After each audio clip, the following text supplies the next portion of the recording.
We have lived as if in a trance. We have lived as people in fear. And now, our rights and our freedoms in peril, we slowly awaken to learn that we have been afraid of the wrong thing. Therefore, tonight have we truly become the inheritors of our American legacy. For on this first full day that the Military Commissions Act is in force, we now face what our ancestors faced at other times of exaggerated crisis and melodramatic fear-mongering, a government more dangerous to our liberty than is the enemy it claims to protect us from. We have been here before, and we have been here before, led here by men better and wiser and nobler than George W. Bush. We have been here when President John Adams insisted that the Alien and Sedition Acts were necessary to save American lives, only to watch him use those acts to jail newspaper editors, American newspaper editors, in American jails for things they wrote about America. We have been here when President Woodrow Wilson insisted that the Espionage Act was necessary to save American lives, only to watch him use that act to prosecute 2,000 Americans, especially those he disparaged as hyphenated Americans, most of whom were guilty only of advocating peace in a time of war. American public speakers in American jails for things they said about America. And we have been here when President Franklin D. Roosevelt insisted that Executive Order 9066 was necessary to save American lives, only to watch him use that order to imprison and pauperize 110,000 Americans, while his man in charge, General DeWitt, told Congress, "It makes no difference whether he is an American citizen, he is still a Japanese."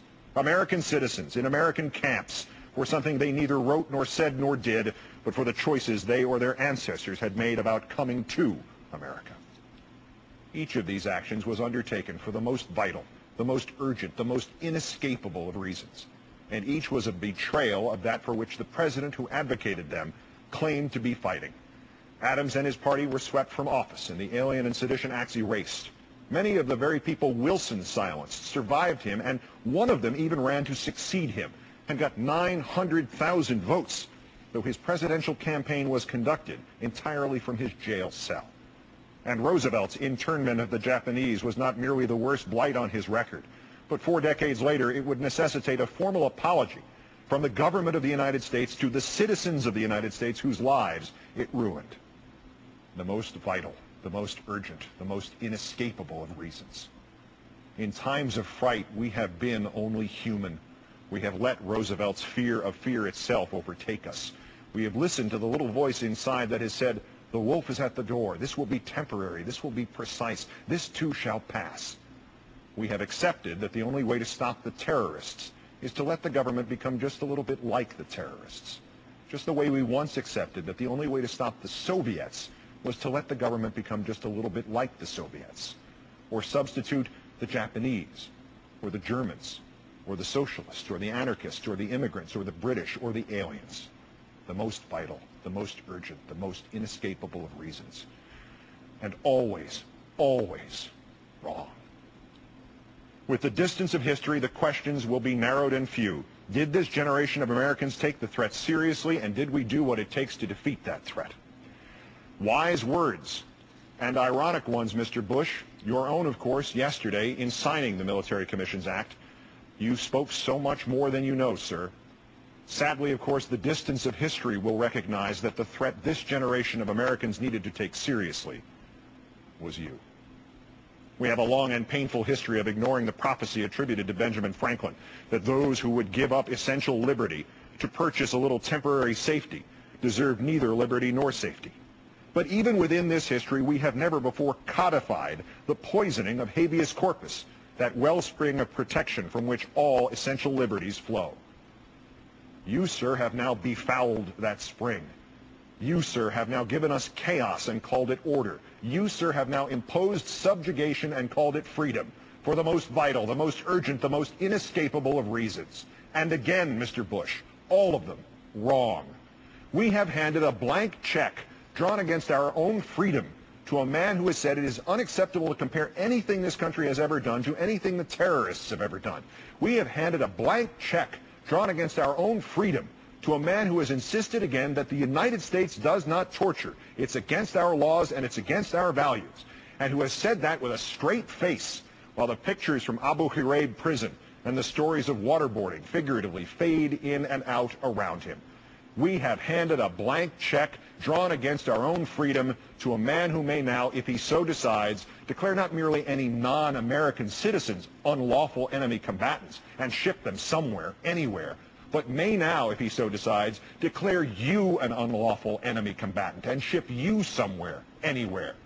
And if you think this hyperbole or hysteria, ask the newspaper editors when John Adams was president, or the pacifists when Woodrow Wilson was president, or the Japanese at Manzanar when Franklin Roosevelt was president. And if you somehow think habeas corpus has not been suspended for American citizens, but only for everybody else, ask yourself this. If you are pulled off the street tomorrow and they call you an alien, or an undocumented immigrant, or an unlawful enemy combatant, exactly how are you going to convince them to give you a court hearing to prove you are not? Do you think this Attorney General is going to help you? This president now has his blank check. He lied to get it. He lied as he received it. Is there any reason to even hope that he has not lied about how he intends to use it, nor who he intends to use it against? These military commissions will provide a fair trial, you told us yesterday, Mr. Bush, in which the accused are presumed innocent, have access to an attorney, and can hear all the evidence against them. Presumed innocent, Mr. Bush. The very piece of paper you signed as you said that allows for detainees to be abused up to the point just before they sustain serious mental and physical trauma in the hope of getting them to incriminate themselves. And they may no longer even invoke the Geneva Conventions in their own defense. Access to an attorney, Mr. Bush? Lieutenant Commander Charles Swift said on this program, sir, and to the Supreme Court, that he was only granted access to his detainee defendant on the promise that the detainee would plead guilty. Hearing all the evidence, Mr. Bush, the Military Commissions Act specifically permits the introduction of classified evidence not made available to the defense. Your words are lies, sir. They are lies that imperil us all. One of the terrorists believed to have planned the 9/11 attacks, you told us yesterday, said he hoped the attacks would be the beginning of the end of America. That terrorist, sir, could only hope. Not his actions nor the actions of a ceaseless line of terrorists, real or imagined, could measure up to what you have wrought.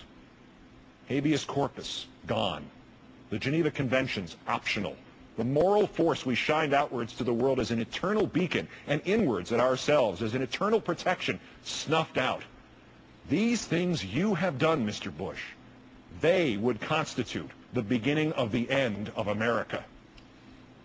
And did it ever occur to you once, sir, somewhere in amidst your 8 separate, gruesome, intentional, terroristic invocations yesterday of the horrors of 9/11, that with only a little further shift in this world we now know, just a touch more repudiation of all of that for which our patriots have died, did it ever occur to you once that in just 27 months and 2 days from now, when you leave office, some irresponsible future president and a competent tribunal of his lackeys would be entitled by the actions of your own hand to declare the status of unlawful enemy combatant 4 and convene a military commission to try not John Walker Lind, but George Walker Bush for the most vital, the most urgent, the most inescapable of reasons.